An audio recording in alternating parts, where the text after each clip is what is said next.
Olá, malucos e malucas deste manicômio tributário chamado Brasil. Hoje temos um episódio especial. Estou trazendo um convidado aqui do mercado financeiro, por isso que eu vesti o meu coletinho Faria Lima para recebê-lo. Já falo sobre ele. Eu quero falar um pouco antes sobre MTX Educação. MTX Educação, comecei a falar isso há 1 ou 2 episódios atrás, sobre a nossa ideia, a nossa ousadia de trazer o mercado para dentro da sala de aula ou para dentro da sua aula online.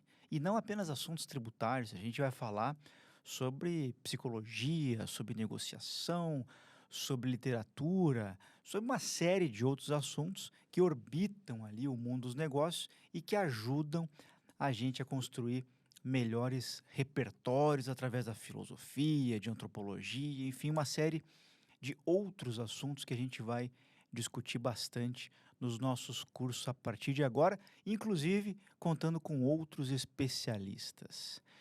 Mas por hoje eu estou aqui com meu amigo Bruno Branco, diretor de controladoria do Ibanks, veio me visitar. Já falamos um pouquinho sobre o livro, falamos um pouquinho sobre o momento dele de carreira, mas ele vai dividir aqui com todos vocês tudo isso e um pouco da trajetória. Bruno, muito feliz com a tua presença, obrigado pela visita. Eu queria começar te dando as boas-vindas e também te perguntar um pouquinho da tua trajetória, meu caro. Seja mais uma vez muito bem-vindo. Obrigado. Imagina, eu que agradeço. Quando recebi teu convite, fiquei super animado. E, poxa, para mim é um privilégio fazer parte aqui desse universo do Augusto Flores, né?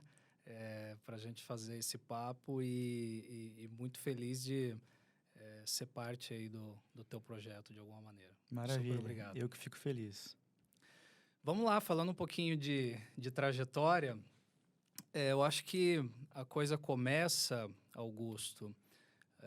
Depois a gente pode falar de escolhas, né? Escolhas de profissão. Esse é um tema sempre é, um pouco complexo até de falar, mas eu começaria com uma experiência inicial na área de contabilidade, que foi atuando como estagiário em uma prefeitura, lá no interior do Paraná. Foi a primeira vez que eu tive um contato com a contabilidade em si. Ali era um misto de contabilidade com tesouraria, então foi uma experiência super legal. E depois Contabilidade pública, isso. Contabilidade Ou seja, pública. empenho, despesa. Exato, Nossa, contabilidade, eu lembro exatamente. disso. É um bicho diferente. É um bicho Mas diferente. foi uma experiência super legal. Mas aquilo ficou, de certa forma, um pouco pequeno. E eu quis atuar, então, na iniciativa privada. E eu estou falando do segundo ano da faculdade, mais ou menos. E, então, fui atuar numa indústria de estofados e colchões na área tributária. Então, ali eu era contratado como analista contábil, mas na prática eu fazia muito mais análise tributária, porque, claro, diante do nosso contexto brasileiro, os empresários ali, donos, estavam muito mais interessados em saber quanto custava o ICMS, né? Como é que fazia a apuração do PIS e COFINS e por aí vai. É a história de uma fuga, Bruno. Tu fugiu do tributário para ir para a auditoria, então, é isso? Pois é. E aí depois eu ainda tive uma outra experiência, ainda na faculdade, saí dessa indústria, fui para uma importadora, com um papel supostamente de controladoria, mas na prática, de novo, eu fazia tributário, porque imagina, uma importadora no Brasil é equiparada a uma indústria, né? Então, Sim. imposto de importação, ICMS antecipado, uma série de discussões tributárias. Eu acabava fazendo um papel muito mais de analista fiscal. E aí já estamos falando do final da faculdade. Foi quando eu comecei a mirar programas de trainees, né? Programas de entrada nas famosas Big Four, né? Aí eu estou falando de uma época onde a minha realidade, morando no interior, né? Um cara nascido aqui em Curitiba, mas acabei indo para o interior com meus pais quando era criança. Eu estava muito distante desse contexto, né? Sim. Mas ainda assim eu sonhava grande, queria almejar algo um pouco maior. E foi nessa que eu comecei a participar de alguns processos seletivos. de trainees, né, nas chamadas aí Big Four. E veja que curioso, como eu já estava muito nesse universo tributário, a minha inscrição na época foi para ser trainee da área de tax. De tax. Fiz processo na UI, na KPMG na época. A UI acabou tendo um processo um pouco mais rápido, né? Uhum. E eu acabei ingressando na UI por um caminho um pouquinho diferente. Eu acabei indo para auditoria, porque era interessante que, naquele momento, quando você atravessava ali, passava as etapas do processo, teve uma onde eu já tive que me deslocar aqui para Curitiba para fazer o processo seletivo. E lá na frente tinham na época, dois gerentes da UI, um da área tributária e o outro da área de auditoria. Uhum. E eles apresentaram ali um pouco melhor como que era a rotina, o dia a dia. A verdade é que eu não fazia ideia de como era a dinâmica de uma Big Four, seja na área tributária, seja na área de auditoria. Né? Eu estava deslumbrado com a possibilidade, né? O potencial de trabalhar numa grande firma de auditoria e consultoria. Então, ali eles explicaram um pouco melhor como que funcionava a rotina e eu saquei uma coisa que foi o seguinte: eu olhei para o meu lado, eu vi que os candidatos, alguns já tinham se apresentado, eu vi uma galera mais com formação acadêmica em direito, né, menos em contabilidade, alguns economistas, administração, e na hora eu já saquei um pouco que, poxa, talvez as posições na área tributária sejam preenchidas por um público um pouco diferente do meu perfil, e a auditoria parece que eu estou mais alinhado, né? Uhum. Eu queria entrar. Sim. Eu queria entrar. Então, ali na hora, você podia mudar de opção se você quisesse, né? Depois desse papo. E eu acabei decidindo sair da minha inscrição de impostos, de tax, e mudei para auditoria naquele momento. E acabou que, enfim, deu certo, passei no processo e tudo mais. E aí acho que começa uma trajetória um pouco mais corporativa mesmo, né? Numa companhia maior, na UI. E ali eu passei um bom tempo da carreira, de trainee até gerente. Sim. Até chegar hoje no eBanks, empresa que eu estou há quase 4 anos. E o mercado financeiro, Bruno, o COSIF, enfim, os produtos financeiros, eles apareceram para ti ainda na auditoria ou tu é um cara que atendia mais varejo ou manufatura e caiu no banco para desbravar esse mercado? Como é que foi isso? Como eu atuei sempre aqui no escritório da UI em Curitiba, a verdade é que escritórios menores, né?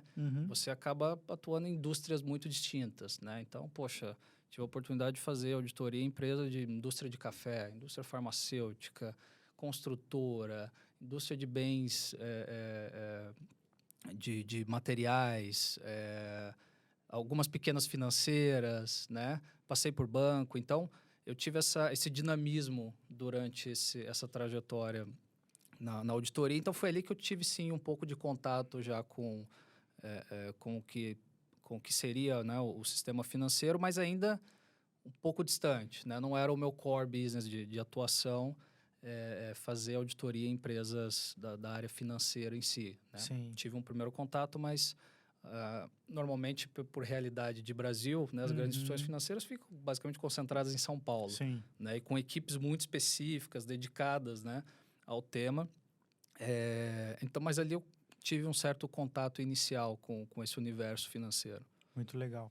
Aqui, Bruno, a gente está gravando aí alguma coisa entre o 20º e o 30º episódio.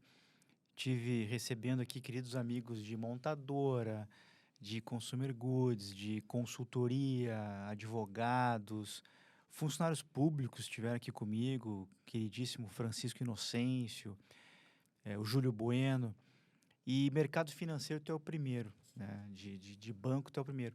Minha pergunta é, como é que é essa rotina de mercado financeiro? É tão diferente assim? É mais estressante? É menos estressante? Tem uma molecada grande aí que nos ouve e nesse momento está querendo tomar uma decisão que foi essa que tu tomaste aí alguns anos atrás.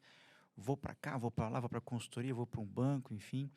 Eu queria que tu compartilhasse um pouquinho como é que é essa rotina de trabalhar num banco. Primeiro é legal fazer uma uma distinção, né, de setor e até de formato de atuação, né? O Ebanks não é um banco propriamente dito, né? Nunca se propôs a ser, em sua essência. A gente atua no mercado e é considerado uma fintech, Isso. né? Por concepção. Estamos conectados ao sistema financeiro pelo nosso formato de atuação. Então, obviamente, o que tem ao redor são uma série de players do sistema financeiro operando, e o Ebanks no meio dessa cadeia, né? Então, eu diria que, assim, essa é uma dinâmica, é uma indústria com altíssimo nível de inovação. Mesmo bancões tradicionais sempre foram muito conhecidos pelo alto nível de tecnologia, Sim, né? sim. Imagine, então, as fintechs, né? Que já tem, por essência, na operação, o uso intensivo de tecnologia, né? Então, eu diria que é uma dinâmica bastante peculiar no aspecto de vários atuantes junto com a gente nessa cadeia, e o Ebanks está ali no meio, vis-à-vis um contexto de realmente evolução constante no sentido tecnológico, no sentido de ampliação de como essas fintechs atuam no mercado, e cada vez mais bancos centrais ao redor do mundo vão permitindo, né, a penetração de novos entrantes e aquela coisa de com alta concentração de grandes instituições financeiras ainda existe, mas ela vai cada vez mais reduzindo por essa disrupção, né, das empresas de techs atuando no mercado financeiro. Então, eu diria que é uma experiência muito dinâmica, né, no sentido de você estar situado no meio de um contexto onde o arcabouço, por exemplo, regulatório, está o tempo todo sendo atualizado, sendo transformado, né? Sobretudo no Brasil, que é um país relativamente avançado no aspecto regulatório do sistema financeiro. Sem dúvida. E ao mesmo tempo, a gente está ali o tempo todo buscando maneiras de atuar nesse setor com maior escala, né, com maior nível de tecnologia, com melhor nível de atendimento para os nossos clientes, que são globais. Por essência, os nossos clientes eles já têm uma atuação global como DNA, né? Então, a gente atende clientes realmente de porte e atuação muito ampliada em diversos países, e a gente tem que estar ali preparado para isso, né? Atendê-los com essa dimensão, com esse roadmap de regiões é um desafio bastante interessante. Sim. De tal forma que eu brinco às vezes com o time que, poxa, de manhã eu estou discutindo um tema do Brasil, pouco antes do almoço a gente está falando sobre alguma coisa da Argentina, depois do almoço a gente está fazendo uma reunião sobre um imposto no México, e final da tarde a gente está debatendo um tema de Singapura, por exemplo. Então, esse dinamismo ele é bastante interessante, sobretudo numa empresa como o Ebanks, que hoje tem uma atuação global, né? Não só uma atuação local aqui, mas de fato a gente está em diversos países, e para atender as necessidades desses clientes em diversos países, cada realidade é bastante distinta. Muito legal. Eu ouvi uma entrevista dos sócios do Ebanks no podcast do Zero ao Topo. Exato. Lá da Da Infomoney. Infomoney. Foi muito legal. Ele fala bastante da operação, do sistema de pagamentos, do início ali com algumas empresas asiáticas, né? Exato. E eu achei incrível ali a entrevista e a visão deles assim de futuro do negócio. E Bruno, nessa estrutura hoje, tu tens a área de techs como um parceiro, um business partner da tua área de controladoria, ela está embaixo da tua área de controladoria. Qual a importância, a relevância que uma área tributária tem ali no teu dia a dia, no teu negócio? Claro. Muito legal essa pergunta, porque a gente tem uma estrutura tributária hoje no Ebanks que é bem interessante. Então, a gente tem o que a gente chama primeiro de de tributos corporativos, né? Ou seja, tudo que diz respeito a tributos do próprio e-banks é uma área que está debaixo da minha estrutura, né? Tudo que diz respeito à apuração tributária, entrega de obrigações fiscais, né? Não só no Brasil, mas também em outros países, está plugado na minha estrutura. E, de outro lado, a gente tem uma outra área tributária, que essa é uma área parceira, né? Que não está exatamente na minha estrutura, que cuida dos aspectos tributários dos nossos clientes. Sim. Porque imagine o seguinte, né? A gente atende clientes que com uma escala global e que, na maior parte das vezes, não tem uma estrutura local naquele país. Eles querem vender seus produtos e serviços, né? Para uma pessoa que está no México, que está na Argentina, na Colômbia, etc. Mas não tem uma estrutura física lá propriamente dita. Sim. E naturalmente, existem impactos tributários distintos para esse nosso cliente, né? Em determinadas situações, a gente se depara com legislações tributárias muito específicas de cada país e a gente precisa levar essas respostas para esse nosso cliente para dizer, olha, para operar no Brasil é desta forma, no México é de uma outra forma, né? Então, uma perspectiva dupla, né, de tributos, uma olhando para dentro, mais corporativa, no que diz respeito da própria operação, e uma outra olhando para fora, para atender às necessidades desses nossos clientes, que a gente chama de merchants, né? No nosso contexto. E aí, pensando na tua segunda pergunta, eu vejo a área tributária na minha cabeça, principalmente esse aspecto mais corporativo, né? Eu vejo que é uma área que tem que estar muito, muito conectada, primeiro, com o negócio. Acho que isso é o básico, né? Mas também tem que ter uma sinergia com a área financeira, né? No meu caso, né, tá ali debaixo da minha própria estrutura como controladoria, mas é claro que no mercado você tem estruturas que podem ser muito diferentes, né? Mas para mim acho que é crucial esse aspecto de a área tributária conseguir transitar pela companhia, né? Conseguir trazer insights para o negócio, sair da mesa mesmo, né? Acho que a coisa do tributarista que ficava ali lendo legislação e mandando e-mail de que, olha, está aqui uma atualização da instrução normativa XPTO, ficou para trás, né? O tributário tem que estar ali colado com o negócio, entendendo a dinâmica, entendendo o que está acontecendo. E eu tenho muita sorte de estar numa companhia que se preocupa de verdade com isso, de tal forma que essa minha área tributária, mas também a própria área contábil, a gente está sempre plugado com o produto. Então, o time de produtos está lá desenvolvendo novas soluções para os nossos clientes e a gente está aqui dando esse suporte, já entendendo o que vem pela frente, entendendo qual o impacto disso do ponto de vista financeiro, né, contábil, tributário, tecnológico até para a nossa estrutura. E eu falo muito para o time que a gente precisa, conectado com o negócio, sempre antecipar situações, né? Sempre trazer insights e não ser aquela área que no fim do dia trava a venda, né? Sim. Tem que ser a área que entende do negócio com um nível de profundidade muito alto, justamente para conseguir conectar o que está acontecendo lá na frente, lá na ponta, né, com o reflexo disso em um tema tributário e, acima de tudo, como é que eu trago eficiência no final tributária para o negócio, né? Ou seja, tudo isso no fim do dia tem a ver com fluxo de caixa até da companhia, como é que eu olho para um novo produto e ajudo o time de pricing, por exemplo, a oferecer um preço adequado para o nosso merchant para ser competitivo. Sim. E tributos está ali, está em tudo. Está em tudo. O tributo está desde a primeira linha do P&L até a última, né?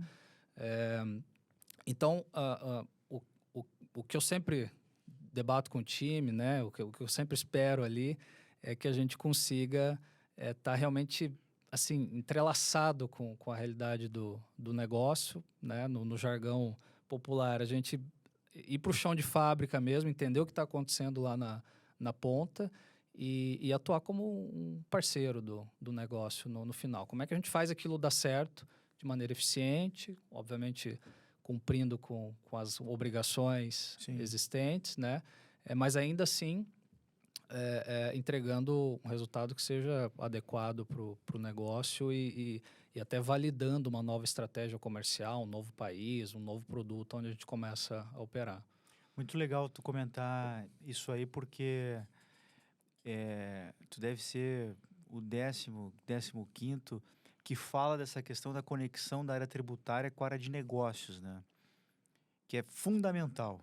Realmente passou o tempo, né, daquele gestor tributário que ficava ali esperando ser consultado ou que ficava mandando uma IN, qualquer um decreto. Você realmente precisa ter essa postura, esse comportamento, essa energia de estar junto com o negócio, né? Hoje, pra você ter uma ideia, eu tive uma reunião pela manhã, tinha um comercial, public affairs, num dado momento me perguntaram, e a área tributária, tem algum ponto blocante? Eu falei assim, não terá. Não vamos perder negócio por conta da área tributária. A gente vai achar uma solução. Então, assim, realmente não gostaria que a gente desse uma mensagem que, poxa, isso aqui ficou inviável por conta da área tributária. Não vai ser essa a resposta. Então, isso é estar conectado. Agora, especialmente num mercado como o de vocês, isso me remete muito a aqueles anos, final dos anos 90, início dos anos 2000, em que se discutia, né, Bruno, muita questão do e-commerce na época. Estava surgindo ali as empresas de internet também. O que que você tributa, né? Tributo ISS, tributo ICMS. Isso durante anos povoou, por exemplo, a revista Dialética, vários artigos ali. E hoje, de alguma maneira, vocês estão desbravando esse caminho, as fintechs, porque, imagino eu, em muitos produtos que vocês vendem, fica uma discussão. Olha, o ISS aqui não é devido porque não está nem previsto. E aí entra aquela história dos mais rápidos, né? Eles bebem água mais fresca, né? É um pouco isso, né? Exato. Como é que eu vejo, né? Obviamente, o fisco, ele cada dia é mais sofisticado, né? E o fisco já entendeu o jogo, o novo jogo dos negócios, que é empresas cada vez globais, cada vez atuando numa escala maior e sem presença física em todas essas regiões, né? Uhum. E aí, cada fisco, naturalmente, também está em um certo nível de maturidade nesse processo, né? Uhum. Alguns, acho que entendem melhor essa dinâmica e já encontram caminhos para encaixar um arcabouço ali tributário específico, né, para determinados setores, para tocar determinados setores de tecnologia. Uhum. Outros, nem tanto. E outros ainda tentam criar algumas coisas que, né, fogem de qualquer razoabilidade, até Sim. não sei se por desconhecimento dessa dinâmica ou talvez até intencional para eventualmente evitar o acesso dessas empresas de tecnologia ali naquela sua região, naquele seu universo.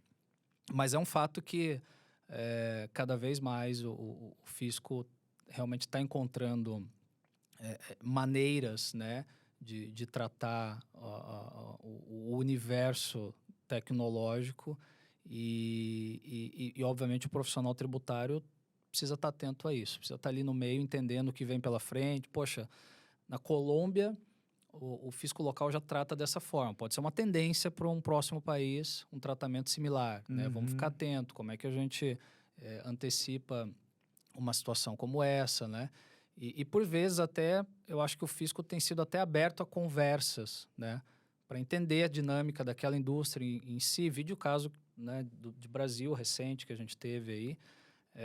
Eu acho que o próprio fisco tá mais aberto a entender como que funciona essa dinâmica do mercado tecnológico, para também ser algo razoável para todas as partes, né? No fim do dia, ninguém quer perder negócio, Sim. ninguém quer perder arrecadação, Sim. de algum modo, né? Mas tem que ser algo que funcione, seja razoável. Não sei se existe o termo fair no campo tributário de uma maneira geral, né? É um tema, de certa forma, polêmico. Mas eu acho que ele tem que ser, no mínimo, razoável para as partes ali envolvidas no processo. Essa hoje, Bruno, é a discussão mais sofisticada do ponto de vista tributário no mundo, né? Hoje se discute pós-BEPS, né? As ações do BEPS, se discute hoje os chamados Pillar 1 e Pillar 2, que falam muito assim de transparência e que falam também do minimum tax, né? Então, aquilo que finanças há 30, 40 anos atrás já trazia como moral hazard, né? Hoje tax traz como a moralidade fiscal, né? O tax fair share. Sim. Isso por conta de vários problemas aí que grandes multinacionais enfrentaram em operações específicas ali, muitas na Irlanda, outras em paraísos fiscais, para cá, para lá, ilhas, qualquer coisa, para cá, para lá, né? E hoje se discute muito, então é um assunto, essa questão da moralidade fiscal, das consequências. O ESG Tax é isso, né? Então é a Exato. discussão mais contemporânea que tem da área de tax. E é bem interessante você ter comentado dessa disposição que você vê no fisco de se aproximar e tentar entender melhor o negócio. Veja você que alguns anos atrás eu tive duas experiências, uma com Holanda e outra com Suíça, em que nas duas situações, quando você senta na mesa, o fisco te chama de cliente. Porque ele não quer perder negócio, ele não quer perder arrecadação. A pergunta dele é muito mais: quantos empregos serão perdidos aqui na Suíça ou aqui na Holanda se você deslocar essa operação daqui para lá, daqui para não sei aonde e tal?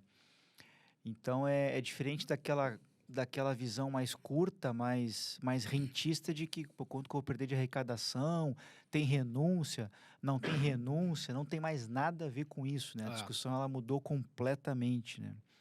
Então você percebe isso claramente quando a Áustria também, né, um país que Singapura você citou, que acontece bastante isso. Então eu acho que agora, Bruno, no momento que a gente discute as novas regras de preço de transferência, estamos aí em vez de discutir uma potencial reforma tributária e com isso se abrem ali as oportunidades para novos acordos de bitributação, que o Brasil tem apenas 30, o Brasil se internacionalizando, né?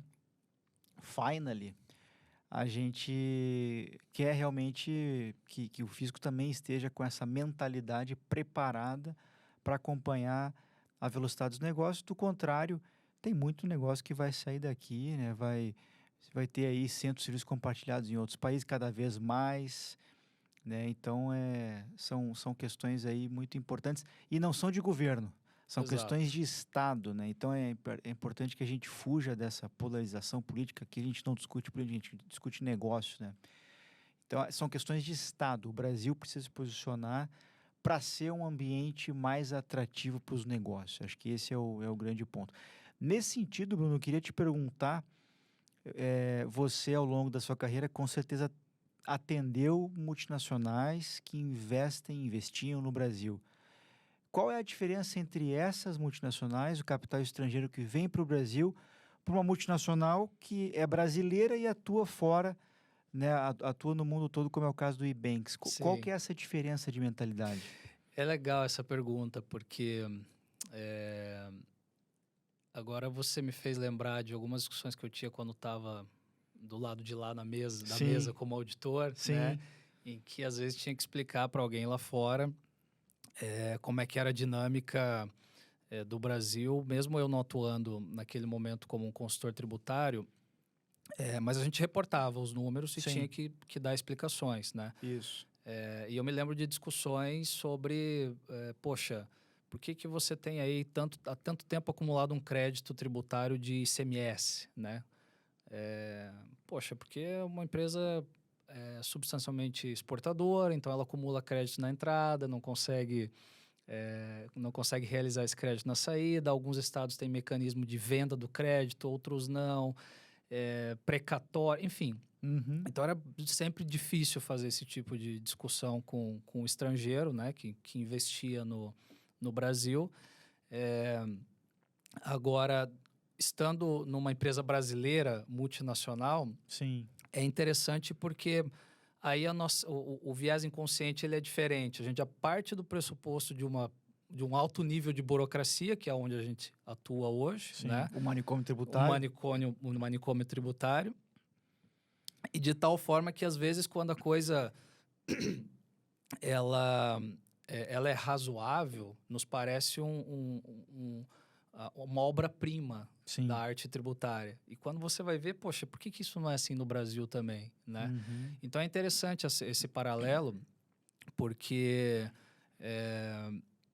a gente vai com uma perspectiva para fora, né, do Brasil, por exemplo, quando a gente vai atuar em outro país, já com esse cuidado. Olha, vamos olhar a parte tributária, porque no Brasil a gente, né, já tem uma experiência aqui prévia de como a coisa funciona e por diversas vezes a gente é impactado de maneira positiva até, Sim. né, diante do contexto que a gente tem aqui. E você advoga muito nesse aspecto de que o Brasil não é só complexo, mas é muito duro a quantidade de obrigações acessórias e fiscais que a gente tem que entregar a mesma informação 10, 20, 30 vezes em demonstrativos diferentes, né? Sim. Isso é muito complexo, no fim, no ponto de vista de estrutura de time até, né? Para Uhum. conseguir atender esse tipo de demanda. Então, quando a gente vê um país onde você tem uma única obrigação de entrega tributária anual, relativamente simples de preparar, um Uhum. paper, onde você inclusive pode só recolher o imposto um ano e meio depois, você olha isso e fica maravilhado, né? Você Sim. fala, poxa, que mundo maravilhoso poderia ser o nosso ambiente tributário por aqui também. Poderia ser mais simples, né? Sim. Em todos os sentidos, né? Então, acho que tem um pouco desse paralelo, assim, né? De hoje, estando numa empresa brasileira multinacional, eu não vou dizer que é bom isso, porque eu acho que, na verdade, a gente deveria ficar surpreso com a burocracia lá fora, e não o contrário, a gente fica surpreso com a falta de burocracia Sim. que existe lá fora, em vários contextos, né? Mas, de certa forma, nos prepara, né? Nos deixa mais Resilientes. resilientes, acho que é a palavra, quando vai atuar em outras regiões, ciente de que aqui a gente já está num ambiente bastante complexo, então dificilmente você vai encontrar algo mais burocrático ou mais difícil do que a nossa própria realidade aqui no Brasil. Sim. É curioso isso. E, Bruno, me conta uma coisa, nessa tua trajetória aí entre consultoria, atendendo multinacionais, empresas de capital aberto, empresas brasileiras de capital fechado, hoje numa fintech, quando você olha pelo retrovisor, com as oportunidades que você tem hoje, com os desafios que tem hoje, o que você pensa que poderia ter aprendido antes? Poxa, isso aqui, eu demorei para perceber que isso aqui ia ser um catalisador na minha carreira. E agora eu vejo como as coisas ficam mais simples. Tem algum aspecto que você lembra assim, poxa, isso aqui tornaria a minha vida muito mais fácil há 10 anos atrás, 5 anos atrás, eu aprendi agora? Difícil essa pergunta. Mas, poxa, olhando em retrospecto, talvez eu pudesse ter desenvolvido habilidades de comunicação e liderança um pouco mais cedo. Soft skills. Soft skills. Eu acho que o profissional na nossa área, ele naturalmente é jogado para um universo muito de hard skills, né? Poxa, você tem que ser o cara técnico, você tem que dominar a legislação, tem que dominar o detalhe. E às vezes a soft skills fica ali um pouco de lado. E em algum momento a conta chega, né? Para quem quer ter uma atuação de liderança, para quem quer dar próximos passos de carreira, naturalmente essa conta chega, né? Então, se eu pudesse olhar para trás, fazendo essa reflexão, eu acho que eu poderia ter começado antes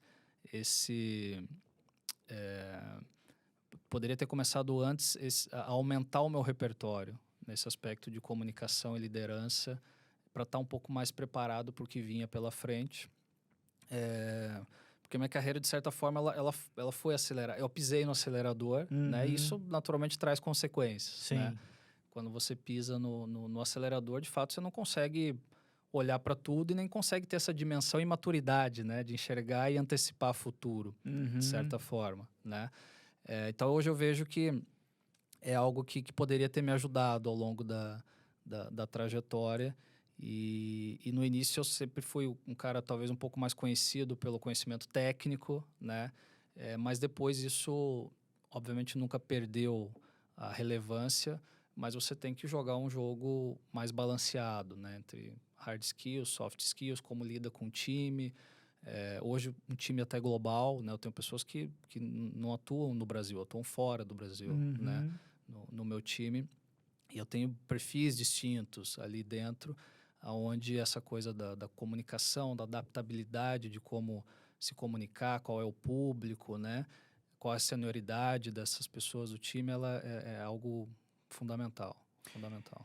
É muito legal isso aí, porque há alguns anos, ou muitos anos atrás, eu tô falando aí, quem sabe, de 2005, 2000 qualquer coisa, eu tive a honra de trabalhar com uma amiga querida chamada Carol Verginelli. Carol, um beijo. A gente esteve juntos recentemente num evento em São Paulo. A Carol hoje é sócia da Deloitte na área de indiretos.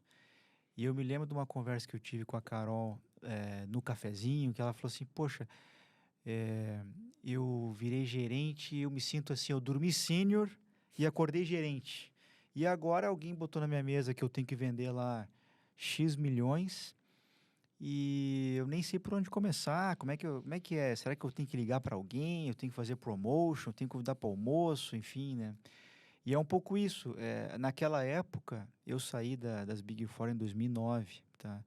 Mas naquela época, o plano de treinamento dos jovens talentos, dos novos talentos, ele era muito focado em hard skills, né? Você tem que saber Super. muito contabilidade, finanças, impostos, gestão de risco, organizar bem o seu tempo e o resto, vamos aí, né? Então, eu tenho essa mesma percepção, Bruno. Seria muito legal ter aprendido lá antes que comunicação era importante, que negociação é importante, persuasão, storytelling, até curso de teatro andei fazendo no Exato. caminho para aprender ali, até fazer leitura corporal, o cara está gostando, não está gostando, isso é bem importante mesmo. Fundamental.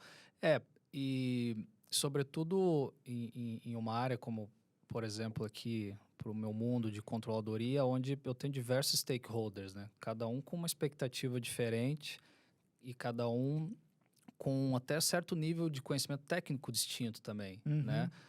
Então, essa forma de comunicar os números, né, em qualquer escala, ela tem um jogo ali de produção muito específico, né? De como você comunica, para quem você está comunicando, qual que é o timing de você comunicar aquela informação. E eu falo isso bastante pro time, né? Controladoria, para mim, é uma área que ela não pode ser uma produção de jornal, né? Você não é um jornaleiro ali relatando notícias, né? Obviamente tem o aspecto relator, né? Editor, talvez, para você mostrar o que está acontecendo. Mas, de outro lado, você tem que traduzir aquilo numa linguagem que seja mais simples, mais fácil de entender para os stakeholders ali envolvidos.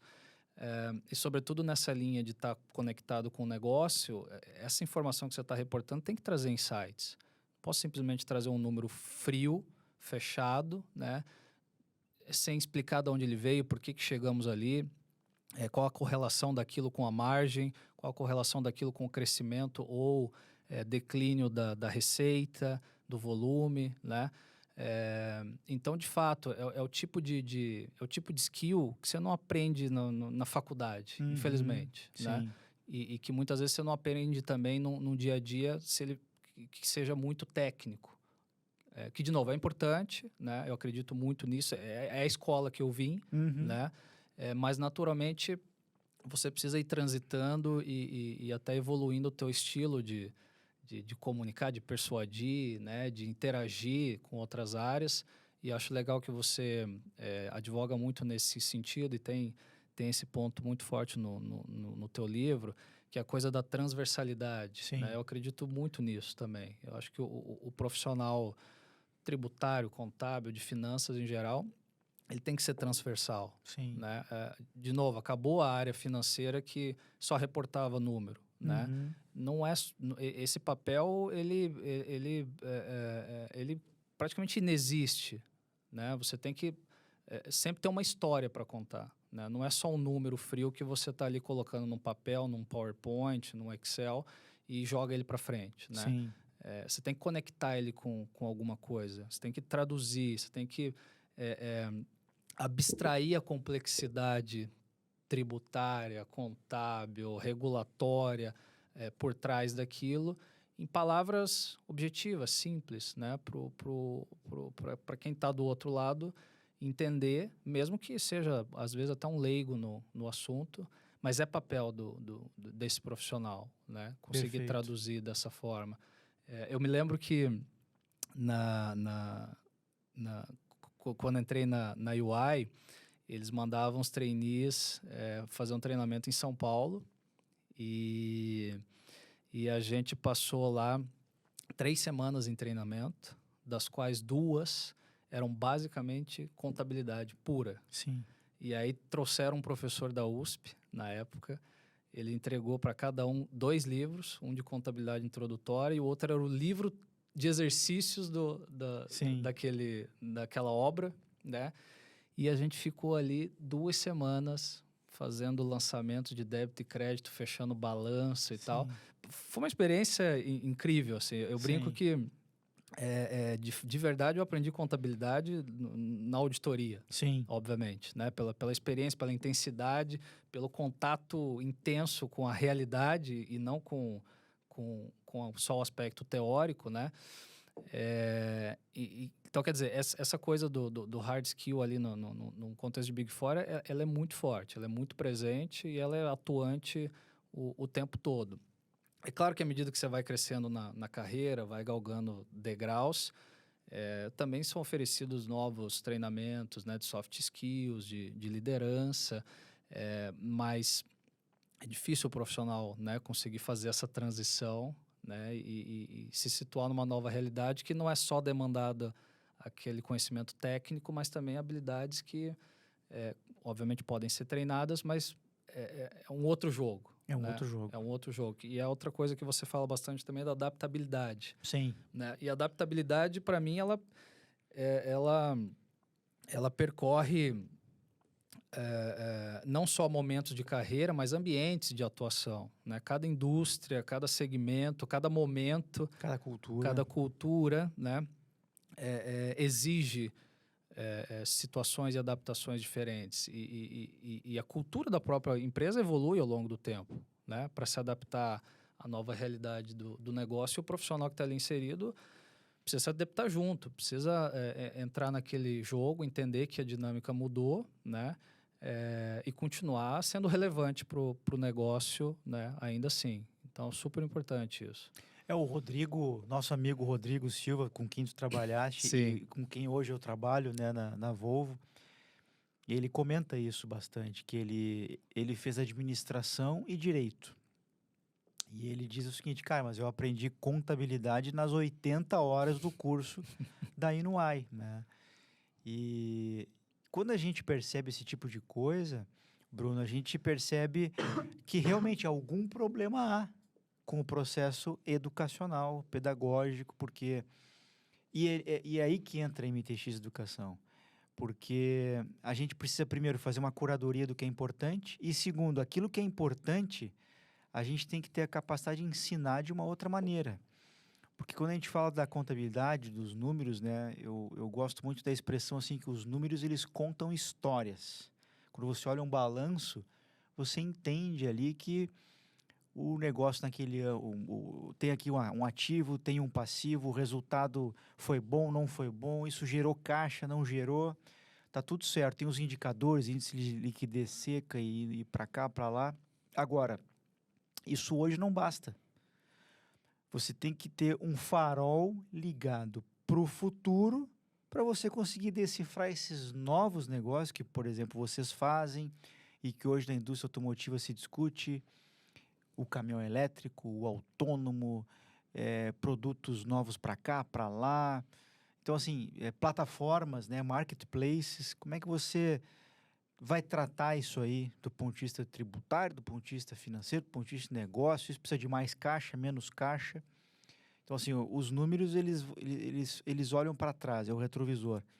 Mas acho que o profissional mais completo, que é o profissional com quem a gente quer lidar e quer treinar na MTX, ele é aquele profissional que tem uma visão para o futuro e ele tem um repertório que não interessa o case que ele vai tratar, ele vai conseguir ter repertório para isso aqui a gente trata assim, isso aqui eu não sei, mas eu consigo buscar aqui, ali, lá, né? Então tem um pouco a ver com isso e, lógico, a transversalidade e a adaptabilidade entram muito importantes nisso aí. Agora, nesse sentido, Bruno, da adaptabilidade, tudo se conecta, né? Como é que é trabalhar com diferentes gerações? Porque eu também percebo que as Big Four hoje têm enfrentado esse desafio de recrutar mentes brilhantes no mercado, porque todo mundo, por exemplo, quer trabalhar numa fintech, quer trabalhar na XP, quer trabalhar no Ebanks, quer trabalhar no BTG, quer virar o agente autônomo do Safra. E tem também, ou seja, você trabalha com X, Y ou com Z. Né? Minha pergunta é, Exato. como é que é fazer essa gestão das gerações no teu dia a dia? Legal. De fato são gerações diferentes, com expectativas distintas, perspectivas de carreira também muito diferentes, né? Uhum. E o jeito de trabalhar com essa galera, Augusto, para mim, é sempre você estabelecer bem uma cultura de time. A cultura de time é fundamental. Uhum. Porque aí essa turma entra já assim, ciente de como funciona a dinâmica, né? E no momento da contratação, eu falo muito isso pro meu time, a gente tem que ser muito claro e muito transparente sobre como é a nossa rotina, Uhum. né? Ou seja, ter os momentos de descompressão, Isso. o escritório é legal, é bacana, tem lá as comidinhas, né? Mas a gente está numa área que exige esforço, que exige hard skills, soft skills, exige tempo de dedicação. É uma área que a gente sempre fala de fechamento, né? Uhum. O tempo todo eu brinco com o time. O fechamento contábil ele é teimoso, ele vem todo mês. Sim. Todo mês você tem que fazer ele de novo. O que significa dizer que todo mês é uma nova oportunidade também de você melhorar, né? Pelo menos não cometer os mesmos erros, né? Então, existe uma amnésia corporativa, porque se você fez um bom fechamento em março, você vai ter que fazer ele em abril, porque ninguém lembra que em março foi um ótimo fechamento. Né? Em abril você vai ter que entregar ele de novo Exatamente. e de preferência mais rápido, com mais qualidade. Exatamente. Né? Então, para mim, acho que o primeiro passo aí, Augusto, para lidar bem com qualquer geração, eu acho que vem no processo seletivo já. Você alinhar a expectativa, alinhar o jogo desde o início, mostrar como é que é a dinâmica de trabalho, né? Porque aí você forma a cultura do time. E aquela cultura, ela naturalmente começa a se espalhar, né? Pelo seu próprio time. E eu vejo que num contexto como esse, por mais que você tenha gerações distintas, com expectativas diferentes, né? No final, a cultura forte do time, ela se sobressai sob qualquer condição, sob qualquer expectativa ou desalinhamento que possa ter em função daquele ou daquela outra pessoa no final. Então, eu tenho muito esse cuidado de a gente manter uma cultura realmente forte no time, né?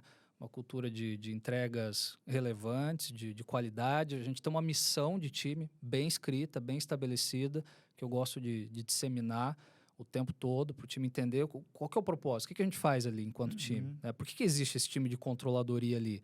Né? O que a gente entrega? Por quê? Para quem? Né? Eu acho que isso ajuda muito a talvez alinhar esse eventual desalinhamento que pode existir entre gerações, que não acho que é algo negativo no final. Acho que cada geração tem suas expectativas distintas, suas ambições, né? E eu vejo que, inclusive, essas novas gerações têm trazido um jeito de trabalhar e uma forma de enxergar o trabalho que nos ajuda até a refletir também, né? Sobre propósito até, Sim, no fim das contas. sim. Então, é esse o caminho que eu tento procurar para a gente lidar com essas gerações, que no meu caso, de fato, no meu time, a maior parte das pessoas tem uma média de idade na casa de, sei lá, 24, 25, 27 anos, no máximo, né? É uma turma, uma galera mais nova. E é óbvio que estar numa fintech, numa empresa de tecnologia, ajuda, porque já tem uma cultura em si estabelecida na empresa, mas que às vezes ela é até confundida lá fora, achando que é um oba-oba, né? Que não, vamos lá que tem um cafezinho legal, tem uva sem semente, Sim. né? Tem uma comidinha bacana ali. A galera acho que trabalha 6 horas por dia, olha lá. Então a gente já mostra logo de largada, né, nas discussões de contratação, que olha, cara, sim, é um ambiente super legal, super respeitoso, né? Mas é trabalho duro. A gente sonha grande aqui, mas executa grande também para chegar lá na frente. E aí acho que formando esse espírito ali dentro do time, eu vejo que essa coisa de gerações acaba quase que ficando talvez invisível até, porque no fim cada um vai ter a sua própria ambição e às vezes não vai se adaptar àquele contexto, àquele ambiente, Sim. né? E o fato de eu também ter tido, de certa forma, essa formação em Big Four, onde a cultura também é muito forte. Sim. E prevalece até aquela ideia de, opa, se você não foi promovido, Você é demitido. você vai Up sair. or out. Exato. Eu acredito que esse tipo de cultura forte, ele molda bons profissionais no final, né? E é isso que eu gosto de trabalhar ali junto com o meu time. E o tempo todo, óbvio, a gente está preocupado com a carreira dessas pessoas, embora cada um tenha ali a sua ambição, o seu jeito de enxergar as coisas. E os pleitos até dessas novas gerações são sempre muito legítimos, no geral. Bastante legítimos, né? É claro que a legitimidade ela prevalece quando o pleito ele se encaixa naquele contexto, e ele tem um objetivo de ser sempre mirando a nossa missão. Por que a gente está aqui? Por que a gente está fazendo isso? Né? Sim. Se você não se adapta a esse contexto, a essa missão, poxa, obrigado, então vamos para a próxima. Tem outras empresas legais por aí, tem indústrias diferentes, né? Tem indústrias mais maduras, onde a dinâmica é um pouco mais soft, né? Sim. Onde a pressão é um pouco menor, porque a indústria naturalmente já está estabelecida há muito tempo, etc. Mas o nosso contexto não. A empresa é uma indústria de alto crescimento, num setor bastante competitivo, altamente tecnológico, altamente inserido em diversas culturas e países distintos. Isso nos exige transformação constante no jeito de atuar, no jeito de entregar o trabalho no final. E, naturalmente, as pessoas têm que se adaptar a essa dinâmica, né? Sim. Eu vejo dessa forma. Não, muito legal o que você comentou, porque eu tenho uma mentorada que estava aí em busca de emprego e ela conseguiu entrar numa startup e imediatamente quando ela entrou, ela falou assim, eu preciso antecipar uma sessão que a gente tem na semana que vem porque eu preciso dividir uma novidade contigo. Eu falei, pô, legal, vamos lá.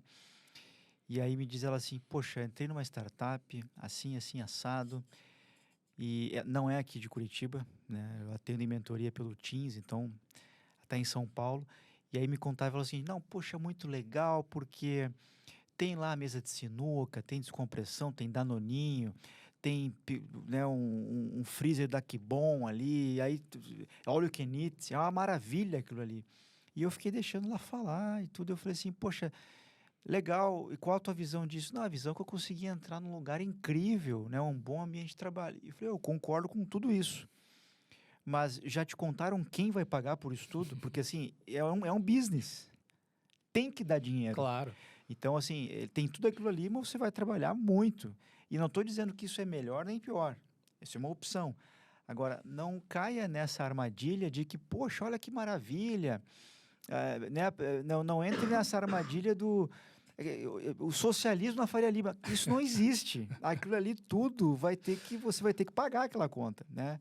Com muito trabalho, né? Entregando muito valor para os seus clientes, né? Exato. Então é um pouco isso. Às vezes a gente vê um pouco de ingenuidade em quem está começando achando que não é. Mas aquilo aí precisa dar dinheiro, né? Acho que é um pouco isso. Super. Agora, Bruno, eu vou fazer aqui uma brincadeira contigo, porque eu pensava, vindo para cá hoje para gravar contigo, pô, eu sou um cara que eu gosto de desafios, né? Então, fui para lá, fui para cá e participei de grandes projetos, due diligence, M&A para cá, para lá. E aí eu descubro que você já trabalhando numa fintech, numa empresa extremamente rápida, daqui a pouco você desembarca em Buenos Aires para passar um período lá na Argentina, num país com 100% de inflação. O que é isso? Quer dizer, o que você foi buscar lá, Bruno? Fala pra gente aqui como é que é essa experiência, o que você está fazendo lá. A gente até vai tentar jantar junto lá na semana que vem, né? Exato. Se encontrar para tomar um Malbec, quem sabe. Como é que é? Tomara. Tu tá aqui com a vida boa em Curitiba, numa baita de uma empresa, você inventa desembarcar em Buenos Aires. Conta aí pra gente. Boa. É dessas loucuras, né? De quem também não consegue ficar parado. Então, eu tive uma experiência anterior, Augusto.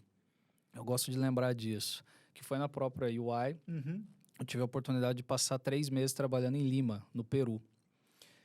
E foi um trabalho totalmente fora da auditoria. Era uma parceria global que a UI tinha, não sei se tem até hoje, com a Endeavor, onde eles apoiavam empreendedores ao redor do mundo, mandando seus consultores, né, seus auditores, para atuar lado a lado com esses empreendedores em algum tema de negócio específico que aquela companhia estava passando por aquele momento, etc. Então, eu tive essa mega oportunidade de ir para lá. Foi um programa curtinho, né? 3 meses, mas foi, para mim, transformador, assim, porque foi a primeira vez que eu trabalhei, de fato, fora do país, né? Cheguei com aquela cabeça de que isso aqui é Peru, é América Latina, acho que é parecido, né? Eles falam até igual, falam igual, não, falam até parecido com a gente, né? Muito ceviche, né? Miraflores. Enfim. Exatamente. Morei em Miraflores, por sinal, lindo lá. E aí eu chego lá, desembarco em Lima e aquilo foi muito diferente do qualquer coisa que eu pudesse imaginar, assim. Mas diferente num sentido bom, sabe? Num sentido realmente transformador, assim. Eu voltei de lá com a cabeça muito aberta, assim, muito ampliada, dizendo, caramba, cara... O mundo aumentou de tamanho. Exato. Eu preciso fazer isso de novo, e mais vezes, né? Foi muito transformador aquilo para mim. Então, passo o tempo, né? Saio da UI, passei por uma outra trajetória ali até antes do próprio Banks. E o eBanks lança esse programa que foi o primeiro programa de intercâmbio da companhia, dizendo, galera, a gente vai mandar uma turma aí para Buenos Aires. Quem topa? Sim. E aí, conversei com a minha esposa, né? Falei, olha, tem uma oportunidade ali, eu acho que pode ser legal. E eu fiquei até preocupado, achando que talvez ela não ia gostar muito e tal. A gente tem uma filha pequena, né? Sim. E quando eu fui para Lima, na época, eu fui sozinho, né? E a minha filha tinha acabado de nascer. Então, foi um misto, assim, de uma experiência profissional, pessoal, muito transformadora, mas, de um lado, eu perdi uma fase da minha filha muito importante que não volta mais. Então, eu tive esse impacto também, sabe? Do lado pessoal.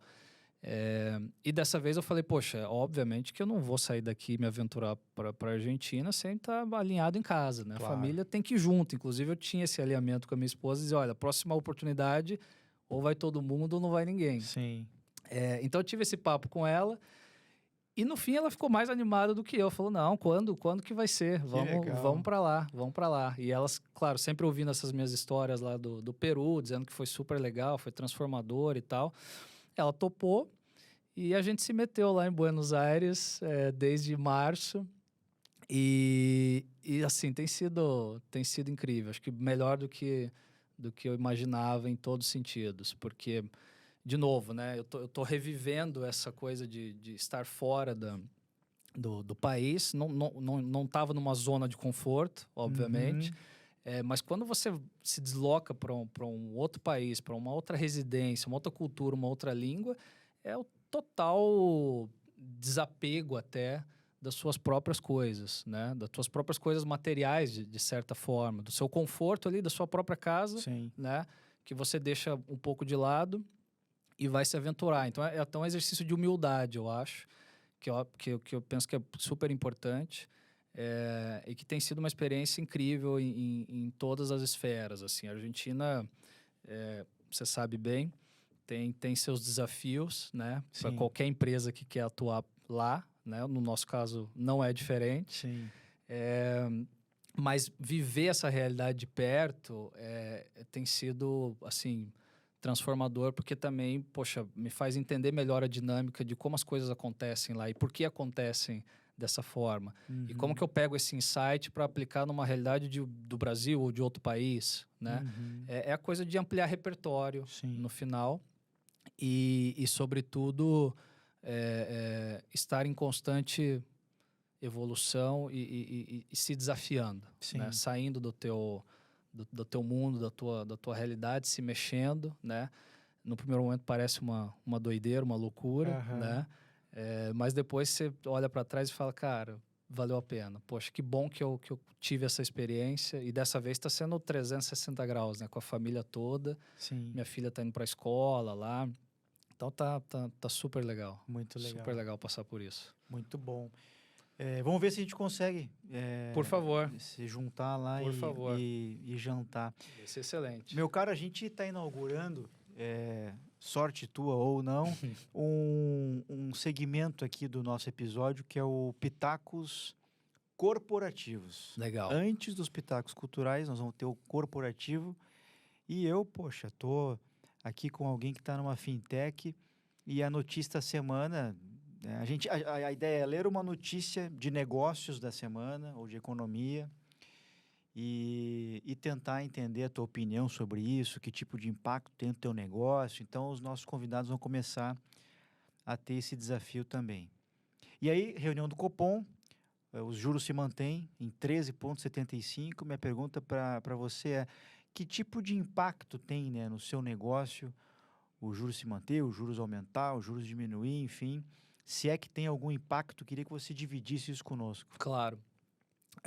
Sim, tem um impacto relevante no nosso negócio. Veja, o nosso negócio é lidar com dinheiro, né? Com dinheiro que não é nosso, no final, né? A gente assume um compromisso com o nosso cliente de coletar um pagamento em nome dele e enviar esse pagamento aonde quer que ele deseje, né? E no meio desse fluxo, eu preciso lidar com taxa de juros, porque por vezes eu tenho um certo desencaixe, né? Sim. De fluxo de caixa e eu tenho que ir no mercado e buscar esse dinheiro lá fora. Então significa dizer que taxa de juros mais alta impacta diretamente o meu negócio, no aspecto de custos, Sim. principalmente, mas também no aspecto de acesso ao capital, né?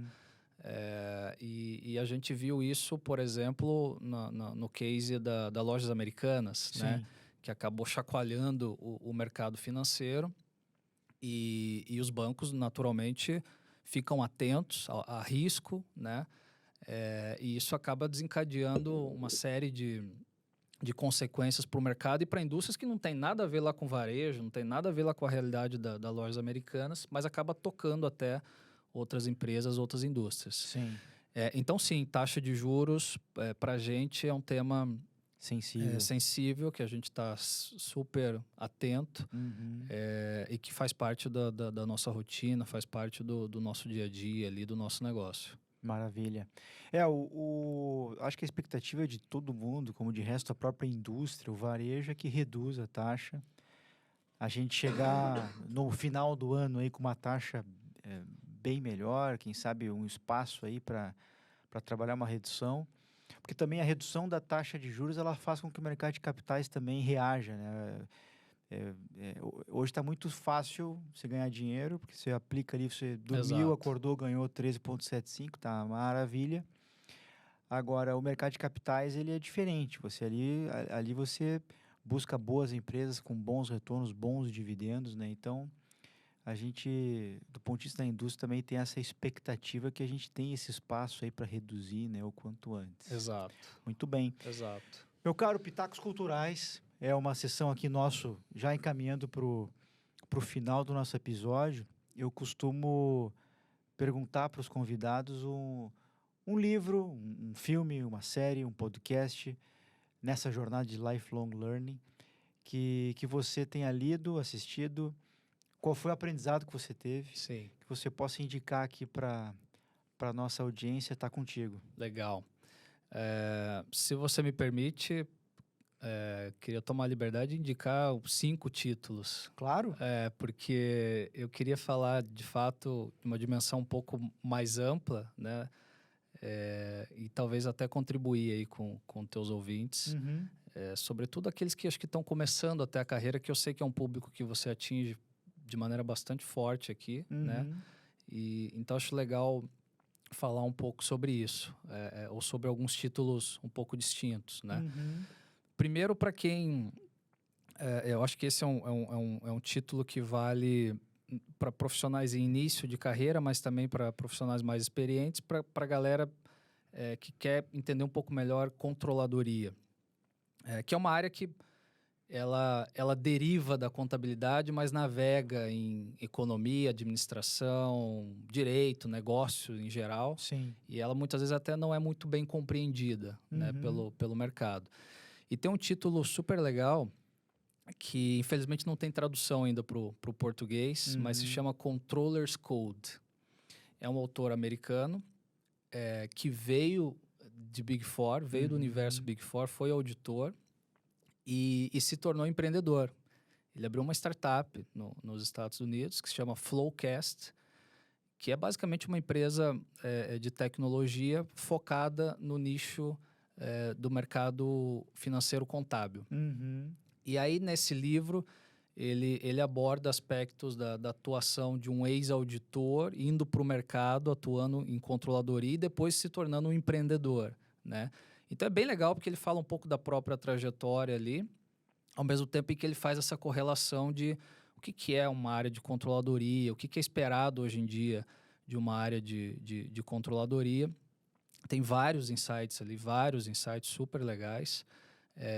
Um deles que eu gosto muito é quando ele fala sobre formação de times de controladoria, né? E ele toca no aspecto onde ele diz assim que um time de controladoria ideal, ele tem uma combinação de cultura mais tecnologia, né? Cultura, obviamente, formada por pessoas com alto nível de accountability, alto nível de confiança em si, somado a um contexto onde você tem as ferramentas adequadas de tecnologia, com processos operando, né? E pessoas que entendem dessas ferramentas e desse processo para operar esse fluxo. Então, fica aí a dica para quem quer entender um pouquinho melhor esse universo. Controller's Code tem lá fácil na Amazon, formato digital, super tranquilo de conseguir. Aliás, é um título que eu gosto de tratar nas minhas aulas de pós-graduação em controladoria. É um dos títulos que eu coloco lá. Excelente. E costumo brincar com meus alunos que a minha bibliografia nas aulas ela não é nada tradicional. Eu puxo um pouco mais sobre gestão, na linha do que a gente comentou aqui, de que a academia, por vezes, ela descola, né, da realidade. E eu também sempre fui atento a isso e gosto de levar um conteúdo que seja mais próximo, né, do que acontece realmente no dia a dia, no mundo corporativo. Muito bom. Um outro título que eu gosto bastante, esse tem muito a ver com gestão, é o Gestão de Alta Performance, do Andy Grove, né, o ACO da Intel. É um livro que já tem aí, talvez quase 30 anos. Eu ia dizer 20 pouco e poucos mais, anos. Mas, para mim, ele continua super atual. Sim. Tem uma série de insights ali sobre média e alta gestão. Ele toca bastante nesse público aí, nesse título. E eu gosto muito porque ele ele desmistifica, né, o contexto da gestão de uma maneira muito prática, muito simples de falar.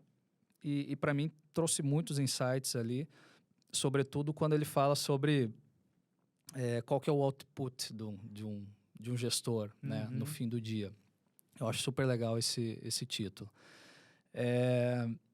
Que mais? Tem um que eu terminei recentemente e que fala um pouco na linha até do gestão de alta performance. Inclusive, o autor cita o gestão de alta performance, que é aquele o lado difícil das situações ou decisões difíceis. Sim.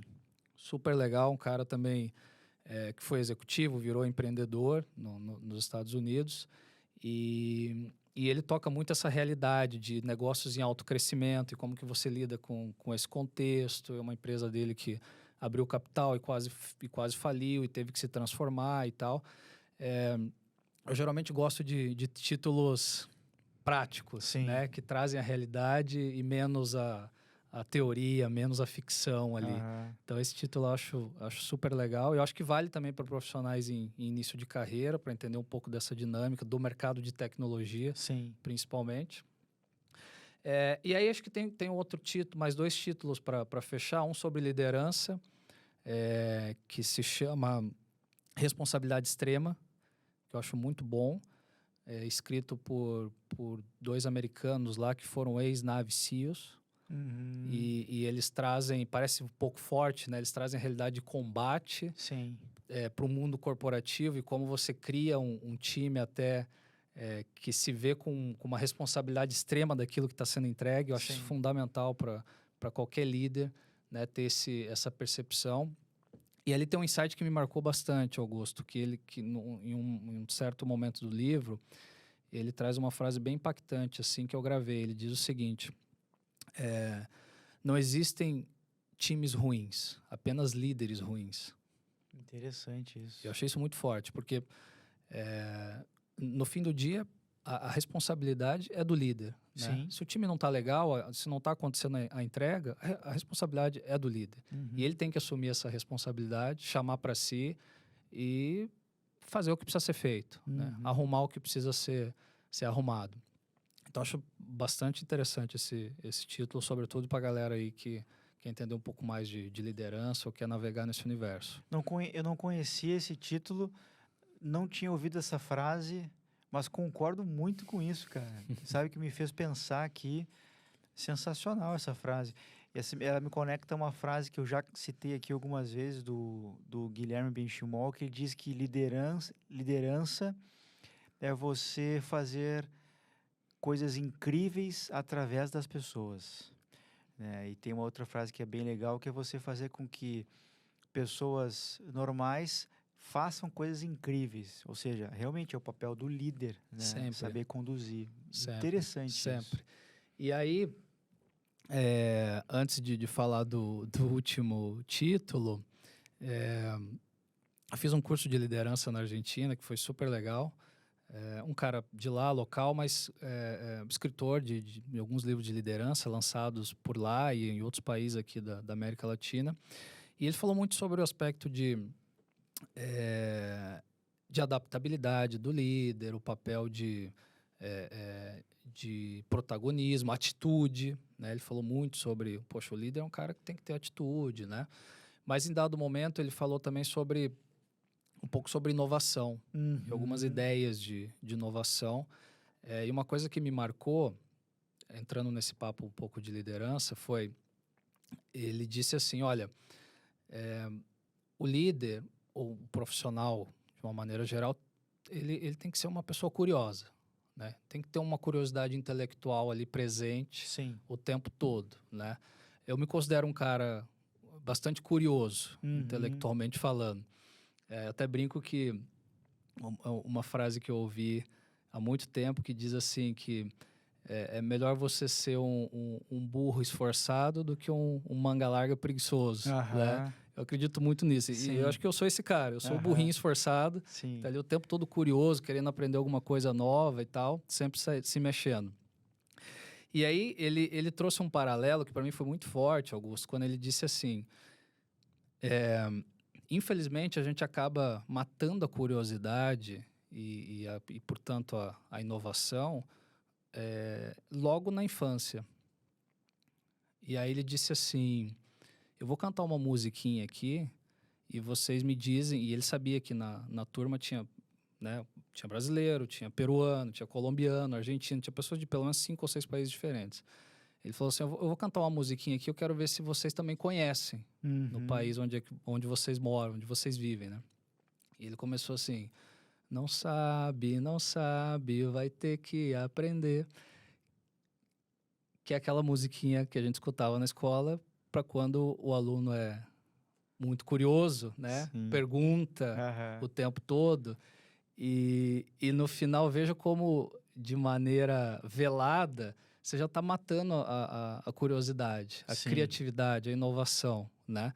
Isso já na infância. Sim. Imagina quando você vai para o mercado de trabalho. Sim. Né? Se você não tem um ambiente adequado ali que provoca curiosidade, que te permite fazer perguntas, mesmo que sejam difíceis, né? Onde é que você vai encontrar um caminho para inovar? Com né? certeza. Onde é que você vai encontrar um caminho para evoluir? Então, isso me marcou bastante e realmente me fez refletir de como a gente, infelizmente, acaba matando a curiosidade desde a infância, desde a escola, né? Ou seja, a pessoa curiosa intelectualmente, ela é tida como alguém que, né, o CDF, né, o cara chato, né, a pessoa que fica ali incomodando, querendo perguntar o tempo todo. E é forte isso, né? Quando você faz essa reflexão e volta no tempo e fala, caramba, cara, desde lá de cedo, parece que o mercado, né, o mundo já começa a te jogar contra a parede e falar, ô, amigão, fica quietinho aí na tua, né? Não se expõe muito, para de fazer tanta pergunta que o caminho não é por aí. Quando, na verdade, é exatamente o inverso. Com certeza. Né? É exatamente o contrário. Então, não pode ter pergunta não respondida, não pode ter pergunta que não possa ser feita. Né? Acho que começa bem por aí também o caminho da trajetória da evolução, da curiosidade e da própria liderança em si, que é o líder que permite, né, que o time faça as perguntas devidas, que provoque isso nas pessoas para ter realmente esse ambiente, né, não só acolhedor, mas até de inovação e de evolução em si. Sem dúvida alguma. Por fim, eu acho que esse também é um título que vale para... Eu demorei muito tempo para ler, infelizmente queria ter lido antes, mas é aquele que se chama Em Busca de Sentido. Muito forte esse livro, também escrito há acho que pouco mais de 30 anos, ou talvez até mais. E o autor, ele é basicamente o precursor, né, daquela teoria da logoterapia, que eu achei muito interessante. Tenho pesquisado um pouco mais sobre isso, porque me tocou, achei realmente super legal. E me tocou principalmente porque, e aí acho que vale para esse público que eventualmente está buscando uma trajetória de carreira, para onde eu vou. Você advoga muito nesse aspecto, né? Exatamente. Terminou a faculdade, fazer uma pós-graduação em inglês. Né? Vai fazer inglês. Você já falou isso várias vezes aqui e eu super concordo. Mas também tem aquele profissional ou futuro profissional que ainda também nem se encontrou na própria carreira em si, para onde ele vai, se ele está na metade da faculdade, será que eu continuo e tal. Eu diria para ler esse título. Começa por ele, porque tem uma realidade trazida ali pelo autor, que eu acredito muito quando ele conecta essa coisa da busca pelo sentido, né? Ele diz o seguinte, no fim das contas, você tem que, antes de mais nada, encontrar uma razão para ser feliz na tua vida. E essa razão, ela pode ser a tua família, ela pode ser a tua banda de rock do fim de semana, ela pode ser o teu trabalho em si. E tá tudo bem, tá ótimo. Mas antes de mais nada, você tem que encontrar essa tua razão para ser feliz, porque é aí que começa a tua trajetória, o teu caminho para encontrar algum sentido para a sua vida, né? E eu acho que a gente vive um momento, Augusto, um contexto até de redes sociais, né, de disseminação de informações, onde tem se falado muito daquela coisa assim, procure algo em que você é apaixonado por fazer e não trabalhe nenhum dia na sua vida, Sim. né? Eu tenho uma crítica forte sobre esse tipo de frase. Não acredito nela, por opinião pessoal. E esse título, esse autor fala exatamente sobre esse tipo de aspecto. Ele diz o seguinte: você tem que, no fim do dia, você encontra um caminho ou encontra uma razão para ser feliz no meio do processo. Sim. Até com sofrimento. Claro. Né? É óbvio que o sofrimento evitável, você tem que evitar, né? Senão você, sei lá, você é um masoquista, não sei, você é um maluco buscando sofrimento. Sim. Isso é uma coisa, né? Agora, existe o sofrimento inevitável ao longo da tua trajetória, ao longo da tua profissão. E às vezes a gente vê as pessoas, principalmente ali procurando uma carreira, qual trajetória e tal, nessa ânsia do que eu chamo de tratar a carreira como um produto de prateleira de supermercado. Sim. Né? A pessoa vai lá, pega esse aqui e fala, pô, esse é de baunilha, não gostei. Pega outro, esse aqui é meio azedo, devolve. Esse aqui é meio amargo. E no final, toda e qualquer carreira vai ter sim um momento em que você vai saborear um sabor amargo, um azedo, um doce, um muito salgado. São os aprendizados, é o sofrimento que você vai passar ao longo da trajetória para encontrar o teu caminho. E trazendo para minha realidade, eu aprendi a gostar do que eu faço. Sim. Eu aprendi ao longo do processo. Eu não era apaixonado por ele no início. Sim. Aliás, nem gostava. Demorei para entender contabilidade. Falei, cara, que maluquice é essa de débito e crédito? Não conseguia fechar um balanço. Achava aquilo, meu Deus, o que eu estou fazendo aqui? Mas eu encontrei um caminho e aprendi a gostar daquilo. Sim. Sabe? Me apaixonei pelo processo. Então, para mim, acho que é um caminho inverso, né? É a pessoa insistir na busca de encontrar um sentido naquilo que ela está fazendo. Ciente de que, poxa, vai ter dificuldade ali, vai ter algum sofrimento que ela vai passar, mas no final, lá na frente, ela vai atingir algum objetivo, né? Sim. E claro, com uma criança em casa, você acaba aprendendo muita coisa e, naturalmente, você tem filhos também, naturalmente, você vai perguntar para uma criança 5, 6, 7 anos de idade o que ela vai ser quando crescer. A resposta óbvia vai ser: eu quero ser médico, eu quero YouTuber. ser veterinário, youtuber, quero ser cantor. TikToker. Quero ser tiktoker, né? Quero ser artista, né? Sim. Essa é a resposta óbvia, né? Se a minha filha me responder: papai, eu quero ser contador quando eu crescer, eu vou levar um psicólogo, um psiquiatra, tem alguma coisa aí pra gente investigar. Exatamente. Você não vai ouvir, eu quero ser ministra do STF. Não. Não vai surgir isso. Não. Ou seja, essa pessoa vai encontrar um caminho. Né? Naturalmente, ela vai acabar encontrando algo para fazer e que tomara, né? Ojalá ela consiga se apaixonar pelo processo, como eu acabei me apaixonando, né? Apesar dos desafios, dos sofrimentos que aconteceram ao longo do caminho.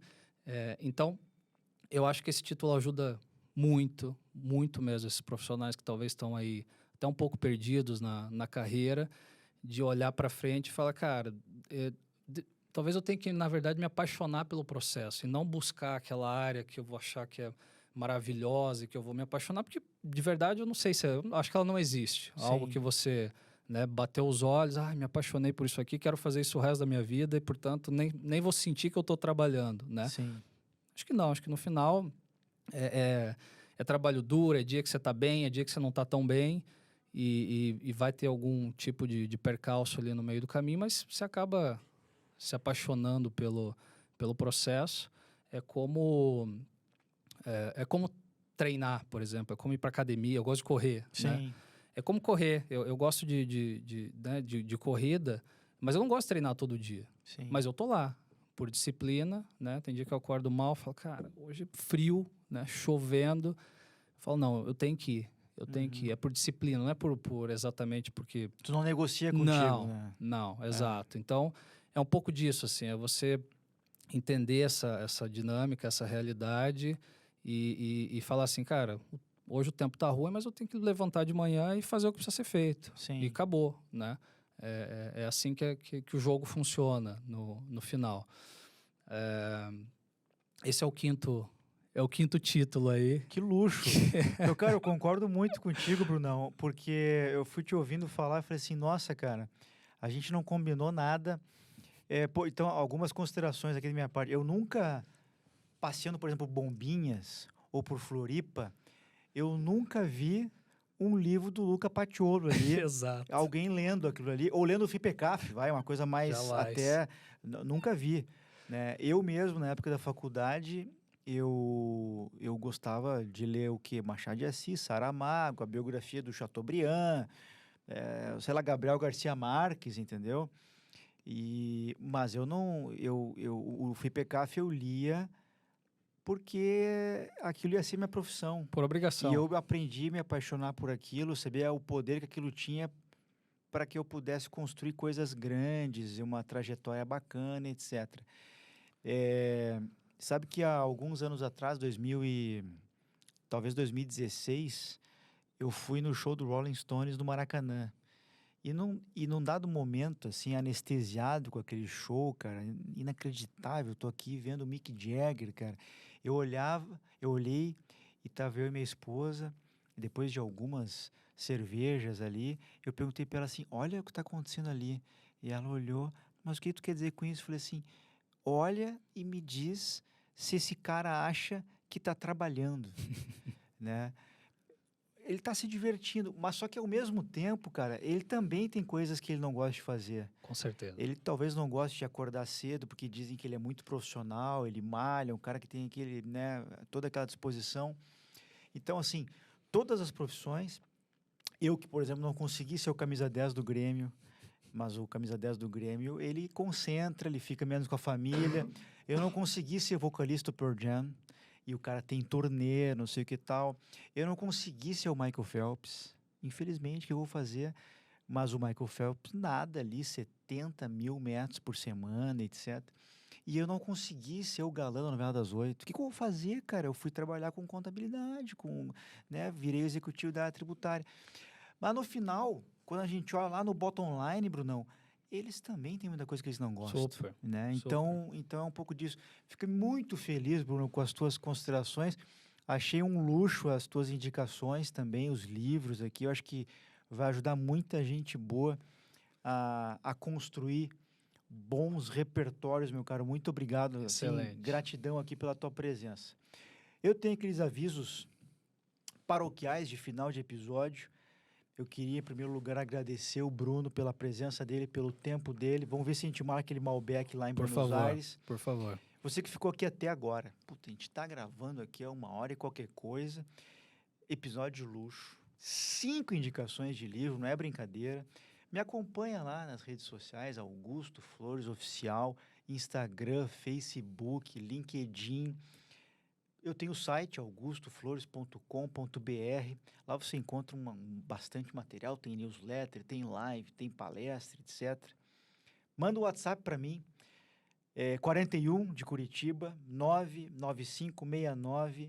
99569-3841.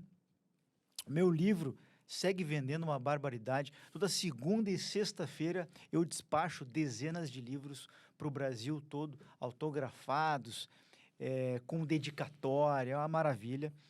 Dá para comprar na Amazon também e dá para me procurar nas redes sociais.